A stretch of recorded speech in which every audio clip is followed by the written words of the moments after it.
దురదృష్టకరమైన ఘటన విశాఖ స్టీల్ ప్లాంట్లో జరిగినటువంటి ప్రమాదంలో 8 మంది అక్కడికక్కడే ప్రాణాలు కోల్పోవటం, మరొక 6 తీవ్రంగా గాయపడటం. ప్రస్తుతానికైతే క్షతగాత్రులు 2 హాస్పిటల్స్లో కూడా ట్రీట్మెంట్ అందుతుంది.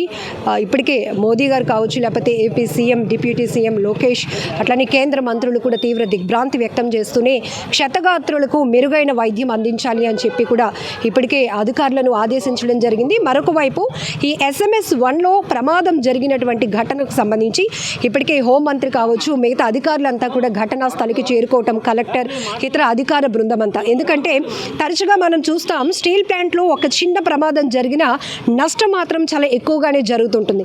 ఈరోజు జరిగిన ఈ ప్రమాదంలో 8 మంది కార్మికులు, 5 పర్మనెంట్ కార్మికులు అయితే 3 కాంట్రాక్ట్ బేస్లో పనిచేస్తున్న కార్మికులు మృతి చెందడం అనేది తీవ్ర దిగ్భ్రాంతికి గురి చేస్తోంది.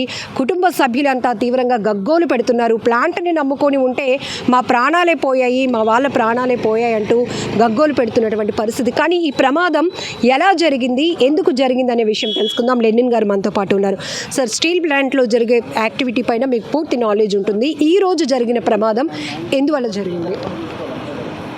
ఈరోజు steel melt shop continuous casting machine అనేది మన స్టీల్ ఫైనల్గా మన ప్రోడక్ట్ అనేది వస్తుంది. అక్కడ రెండో మిషన్ దగ్గర స్టీల్లో తయారైన లిక్విడ్ స్టీల్ని తీసుకొచ్చి దాని మీద పెట్టి వర్క్ స్టార్ట్ చేసి దాన్ని ఓపెన్ చేసినప్పుడు అది పేలటం జరిగింది. అది 150 టన్నులు ఒక్కొక్క ల్యాడిల్లో ఉంటుంది.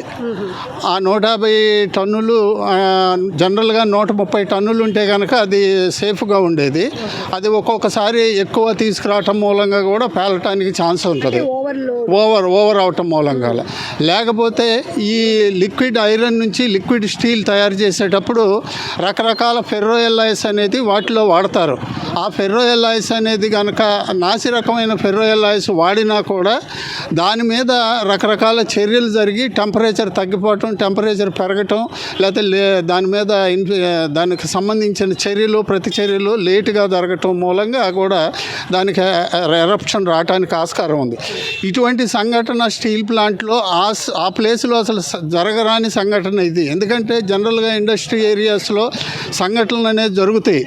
అక్కడ ఎవరు ఊహించలా ఇది జరుగుతుందని. జనరల్గా వేరే ఏరియాస్లో ఇది సంఘటన జరుగుద్దు అనే ఏరియాస్లో కొద్దిగా సేఫ్టీ ఎంట్రన్స్ ఉంటాయి. ఇక్కడ ఏంటంటే ఆ మెషిన్ ఓపెన్ చేసిన తర్వాత సుమారు 12 మంది ఆ చుట్టూతో ఉండి వర్క్ చేస్తారు. ఈరోజు అక్కడ 8 మంది వర్క్ చేస్తున్నారు. 8 మంది కూడా చనిపోవటం జరిగింది. ఎరప్షన్ మూలంగా చుట్టుపక్కల అది పడి ఇంకో కొంతమంది తీవ్ర దెబ్బతగలటం జరిగింది. దీని మీద మేనేజ్మెంట్ కానీ దీని మీద ఒక కమిటీ వేసి ఎంక్వైరీ చేసి రాబోయే కాలంలో ఇటువంటి సంఘటనలు జరగకుండా అన్ని రకాల కట్టుదిట్టమైన జాగ్రత్తలు తీసుకోవాల్సిన అవసరం ఎంతైనా ఉంది. ఎందుకంటే ఇటువంటి సంఘటనలు ఆ స్థాయిలో అక్కడ జరగటం అనేది ఊహించలే. ఎంత మట్టుకు విఎస్పీ ఎంప్లాయీస్ ఆ ఏరియాలో జరగదనేది కొంత ఫీలింగ్ ఉంది. అలా జరగటం అనేది కూడా చాలా ఊహించరాని సంఘటన. సార్, మీకున్న ఈ ప్లాంట్ జాబ్ ఎక్స్పీరియన్స్ ఇంతకు ముందు ఎప్పుడైనా ఇదే లొకేషన్లో జరగటం? ఇదే లొకేషన్లో ఎప్పుడు కూడా జరగలేదు. ఒకవేళ జరిగినా కూడా ల్యాడిల్ నుంచి త్రూ అవుతుంది. అంటే ల్యాడిల్లో లోన్ ఉన్న రిఫ్రాక్టరీ ఊడిపోవటం మూలంగా హోల్ పడి ఒక పైపు కారిపోద్ది. అప్పుడు కారిపోయినప్పుడు వర్కర్స్ అందరూ సైడ్కి వెళ్ళిపోతారు, ఇబ్బంది ఉండదు. కానీ ఇది ఎరప్షన్ జరగటం మూలంగా అది ఎంత దూరం ప్రెజర్ ఉందో అంత దూరం అది మెటీరియల్స్ పడటం మూలంగా దానికి చనిపోవటానికి ఎక్కువ మంది జరిగింది. అది 1600 డిగ్రీస్ టెంపరేచర్ ఉంటుంది. అది లిక్విడ్ స్టీల్ అనేది 1600 డిగ్రీస్ టెంపరేచర్ దగ్గర తీసుకొచ్చేసి కంటిన్యూస్ కాస్టింగ్ మిషన్లో పోస్తూ ఉంటే అది 7 మీటర్స్ వీర్యంలో బ్లూమ్స్లా తయారవుతుంది. ఆ 7 మీటర్స్ బ్లూమ్స్ వెళ్ళిపోతూ ఉంటాయి. ఒకసారి 150 టన్నుల లిక్విడ్ స్టీల్ పోస్తూ ఉంటారు. మళ్ళీ 150 టన్నుల లిక్విడ్ స్టీల్ మళ్ళీ వస్తే కంటిన్యూగానే పోయాలి. ఒక్కసారి మిషన్ ఆగిపోతే మళ్ళీ అది దాన్ని ప్రిపేర్ చేయడానికి చాలా టైం పట్టింది. కాబట్టి ఇవన్నీ కూడా ఏంటంటే కంపల్సరీగా స్పీడ్గా చేయాలి, సిస్టమేటిక్ చేయాలి, సేఫ్టీ అనేది కూడా తీసుకోవాల్సిన అవసరం ఉంది. సార్, ఈ ల్యాడల్ అనేది 24/7 అది అట్లా వర్క్ చేస్తూనే ఉంటుంది. 25 ఒక ల్యాడిల్ అనేది కొన్ని హీట్స్కే పనిచేస్తుంది. ఒక 30 హీట్స్ 40 హీట్స్ చేసిన తీసిన తర్వాత ఆ ల్యాడ్ని మళ్ళీ రిఫ్రాక్టరీ పెట్టి మళ్ళీ కొత్త దానిగా చేస్తారు. లోన ఈ టెంపరేచర్ని తట్టుకోవడానికి రిఫ్రాక్టరీ అనేది ఉంటుంది, ఒక ఇటుకలు లాంటిది. అవి కడతారు దానికి. అవి ఒక 40 హీట్స్ అయిపోయిన తర్వాత దాన్ని మళ్ళీ పక్కన తీసి మళ్ళీ కొత్త ల్యాడిల్స్, అలాంటివి చాలా ఉంటాయి ల్యాడిల్స్. ఇవాళ జరిగింది మాత్రం దురదృష్ట సంఘటన. దీంట్లో మానవ తప్పిదాలు ఉండొచ్చు, ఆ ఉండయ్యేలో లేదనేది న్యాయబద్ధంగా విచారణ జరిపితే రాబోయే కాలంలో మరోసారి సంఘటన జరగకుండా ఉండడానికి ఆస్కారం ఉంటుంది.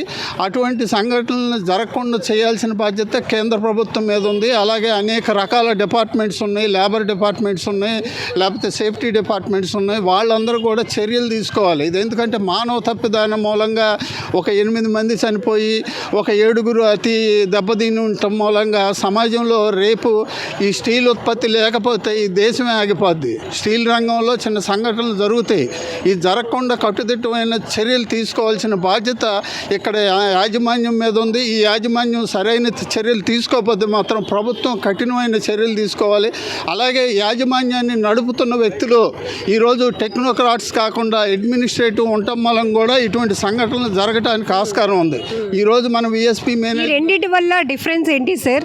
అంటే అడ్మినిస్ట్రేటివ్ వాళ్ళు ఉండడానికి టెక్నికల్గా వాళ్ళు నాలెడ్జ్గా ఉండే వాళ్ళకి స్టీల్ ఇండస్ట్రీలో ఇది మెటల్ ఇండస్ట్రీ అండి. ఈ మెటల్ అవగాహన నుండి దీంట్లో లోటుపాట్లు, కష్ట నష్టాలు ఏం జరుగుతుంది అనేది అవగాహన వాళ్ళకి ఎక్స్పీరియన్స్తో చాలా అవగాహన వస్తుందండి. అదే ఒక అడ్మినిస్ట్రేటివ్లో ఉన్న ఒక ఐఏఎస్ ఆఫీసరు ఆయన ఆలోచించి నిర్ణయాలు తీసుకుంటే వచ్చే ఆలోచనలో కూడా ఇది ఒక పాత్ర ఉంది. ఈరోజు విఎస్పీ మేనేజ్మెంట్ని టెక్నోక్రాట్స్ కంటే కూడా అడ్మినిస్ట్రేషన్ నడపటం మూలంగా ఇది ఒక సమస్య రైజ్ అయింది. దీనన్నిటి మీద కూడా కేంద్ర ప్రభుత్వం తగు చర్యలు తీసుకోవాల్సిన అవసరం ఎంతైనా ఉంది. ఇప్పుడే ఎమ్మెల్యే గారు మీడియాతో మాట్లాడుతూ చెప్పారు, జనరల్గా మానిటరింగ్ అంటే పొలిటికల్ వాళ్ళు ఎవరు కూడా లోపలికి ఎంటర్ అవ్వడానికి లేదు కాబట్టి దీనిపైన మానిటరింగ్ విషయంలో మాకు అంత అవగాహన లేదు. బట్ ఈ ప్రమాదం జరగడం దురదృష్టకరమని. పొలిటీషియన్స్ వెళ్ళి మానిటరింగ్ చేయని అవసరం లేదు, కానీ యాజమాన్యం అంటూ ఉంది స్టీల్ ప్లాంట్కి. వాళ్ళు ఎప్పటికప్పుడు ఏ సెక్టర్స్ మొత్తం ఎన్ని ఉంటాయి సార్ జనరల్గా స్టీల్ ప్లాంట్లో? స్టీల్ ప్లాంట్ ఇది ఇంటిగ్రేటెడ్ స్టీల్ ప్లాంట్ అండి. మా ఇంటిగ్రేటెడ్ స్టీల్ ప్లాంట్ అంటే మాకు కావాల్సిన పవర్ కూడా మేమే తయారు చేసుకుంటాం. మాకు అన్ని రకాల సౌకర్యాలతో ఉంటుంది కాబట్టి ఇది పెద్ద ఇంటిగ్రేటెడ్ స్టీల్ ప్లాంట్. 7.4 మిలియన్ టన్నులతోటి ఈరోజు అది ఎక్స్పాండ్ చేయబడింది. అలాగే అత్యధికమైన క్వాలిటీ ఉన్న స్టీల్ తయారు చేసే ప్లాంట్, అత్యధికమైన క్వాలిటీ మ్యాన్ పవర్ తోటి మొన్నటిదాకా కూడా ఇది ముందు నడిచింది.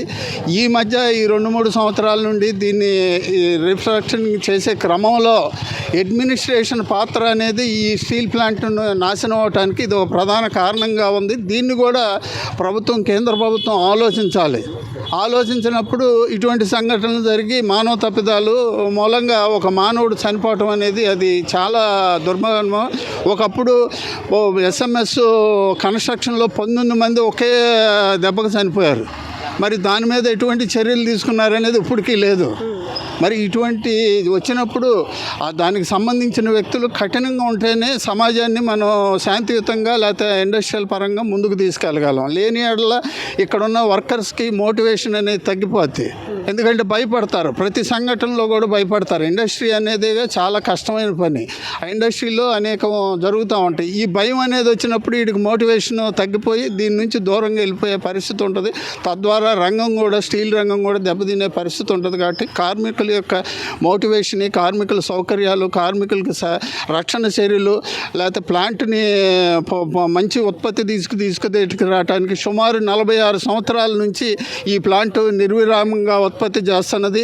దీనికి అత్యధికంగా మెయింటెనెన్స్ చేయాల్సిన అవసరం ఎంతైనా ఉంది. మెయింటెనెన్స్ చేయకపోవటం మూలం కూడా ఇటువంటి జరిగే సంఘటనలు ఉంటాయి. కాబట్టి ఇది A to Z కూడా మెయింటైన్ చేయాల్సిన అవసరం ఎంతైనా ఉంది. వీటినన్నిటిని కూడా కేంద్ర ప్రభుత్వంలోని అధికారులు గుర్తించి దానికి సంబంధించిన అవగాహన ఉన్న వ్యక్తులతో ఈ ప్లాంట్ని నడిపితే కనుక ఇది మంచి భవిష్యత్తుకి మన ఏరియాకి లేకపోతే మన ఆంధ్రప్రదేశ్కి ఒక గౌరవం తెచ్చే ప్లాంట్. ఎందుకంటే ఆంధ్రలో ఆత్మాభిమానంతో సాధించుకున్న చేసుకున్న ప్లాంట్ కాబట్టి దీనికి ఎన్ని కష్టాలు వచ్చినా కూడా గత ప్రభుత్వం ఈ ప్రభుత్వాలు తెలుగుదేశం ప్రభుత్వం అనేక సార్లు దీని కష్టాల్లో ఉన్నప్పుడు దీనికి అనేక రకాల సౌకర్యాలు కల్పించి దీన్ని ముందుకు తీసుకెళ్ళింది కాబట్టి ఈరోజు కూడా ఇటువంటి యాజమాన్యం ఏదైనా తప్పులు చేస్తున్న వాళ్ళ మీద ఖండించి వాళ్ళని బుద్ధి చెప్పాల్సిన అవసరం ఎంతైనా కూడా కేంద్ర ప్రభుత్వం యాజమాన్యం మీద లేకపోతే అడ్మినిస్ట్రేషన్ మీద ఉందని మీ ద్వారా తెలియజేస్తాను. లెనిన్ గారు, మీ మాటల్లో ఒక ఆవేదన కనపడుతోంది. ఎందుకంటే ఇన్ని సంవత్సరాల చరిత్ర కలిగినటువంటి ఒక ఫ్యాక్టరీలో ఒక్క ప్రాణం పోయినా కూడా అది వేరే రకంగానే వెళ్తుంది 100%. ఎందుకంటే కార్మికుల కుటుంబాల్లో ఒక రకమైన ఇన్సెక్యూరిటీ డెవలప్ అవుతుంది. చనిపోయిన వారి మృతదేహాలు చూస్తే చాలా అసలు గుర్తుపట్టలేనంతగా మాడిపోయి మసైపోయిన పరిస్థితి కనపడింది. ఈ లాడిల్ యూనిట్ అనేది ఎంత ఎక్స్పెన్సివ్లో ఉంటుంది, అంటే ఎంత విస్తీర్ణంలో ఉంటుందండి మీ ఐడియాకి? సో రోజు అక్కడ 12 మంది మాత్రం పనిచేస్తారా? లాడిల్ అనేది మాకు స్టీల్ ప్లాంట్లో లిక్విడ్ ఐరన్ తయారవుతుంది, బిఎఫ్ బ్లాస్ట్ ఫర్నేస్లో. ఆ లిక్విడ్ ఐరన్లో రకరకాల ఇంప్యూరిటీస్ ఉంటాయి కాబట్టి దాన్ని తీసుకొచ్చి ఎస్ఎంఎస్కి తీసుకొస్తారు. స్టీల్ మెల్ట్ షాప్ అనే ఒక పెద్ద షాప్కి తీసుకొస్తారు. అక్కడ ఈ ఎస్ఎంఎస్లో ఈ లిక్విడ్ ఐరన్ని లిక్విడ్ స్టీల్గా తయారు చేయడానికి తయారైన లిక్విడ్ ఐరన్నే దాంట్లో ఉన్న ఇంప్యూరిటీని తగ్గించడానికి దాంట్లో రకరకాల కలిపి ఆ ఇంప్యూరిటీని తగ్గించి లిక్విడ్ స్టీల్ తయారు చేస్తారు. ఈ లిక్విడ్ స్టీల్ తయారు చేసే ఈ ముఖ్యమైన స్టీల్ ప్లాంట్లో ముఖ్యమైన యూనిట్ ఎస్ఎంఎస్. ఈ ఎస్ఎంఎస్లో 2 విభాగాలు ఉంటాయి. ఒకటి స్టీల్ మెల్ట్ షాపు, ఒకటి లో కన్వర్టర్స్ ఉంటాయి. దాన్ని లిక్విడ్ ఐరన్ లిక్విడ్ స్టీల్కి తయారు చేసేది ఉంటుంది. రెండోది దీన్ని కంటిన్యూస్ కాస్టింగ్ సిసిడి మిషన్స్ అని ఉంటాయి. కంటిన్యూస్ కాస్టింగ్ మిషన్స్ ఈ లిక్విడ్ స్టీల్ని కంటిన్యూగా బ్లూమ్స్గా తయారు చేయడానికి ఉపయోగపడే మిషన్స్ ఉంటాయి. ఈ మిషన్స్ దగ్గర ఇది జరిగింది. ఇది చాలా స్టీల్ ఇండస్ట్రీలో కానీ స్టీల్ ప్లాంట్లో కానీ ఇది ప్రధానమైన డిపార్ట్మెంట్ అండి. దీంట్లో కూడా అత్యధిక ఎంప్లాయీస్ ఉంటారు. ఈరోజు ఎంప్లాయీస్ తగ్గిపోవటం మూలంగా కూడా ఎంప్లాయీ పని ఒత్తిడి మూలంగా కూడా కొన్ని లోపాలు జరగడానికి ఆస్కారం ఉంటుంది. కాబట్టి వీటన్నిటి మీద కూడా ప్రత్యేకమైన కృషి చేయాలి. ఇక్కడ మ్యాన్ పవర్ని షార్ట్ చేయడం వల్ల దానికి కూడా కొన్ని కారణాలు ఉండటానికి చాలా ఆస్కారం ఉంది. మ్యాన్ పవర్ అనేది ఒకేసారి తగ్గించినా ప్రాబ్లమ్స్ వచ్చే ఆస్కారం ఉంటుంది. దానికి ఒక రేషనలైజ్ ఉండాలి కదా. మ్యాన్ పవర్ని ఒకేసారి తగ్గిస్తే ఇప్పుడు ఇక్కడ పల్లె పోయినా వాడికి నాకేదో అన్యాయం జరిగిపోయిందని వర్కర్ కూడా అనుకునే ఛాన్సెస్ ఉంటుంది. కానీ మ్యాన్ పవర్ నుండి సడన్గా తగ్గించడం అనేది అది తప్పుడు నిర్ణయం. అది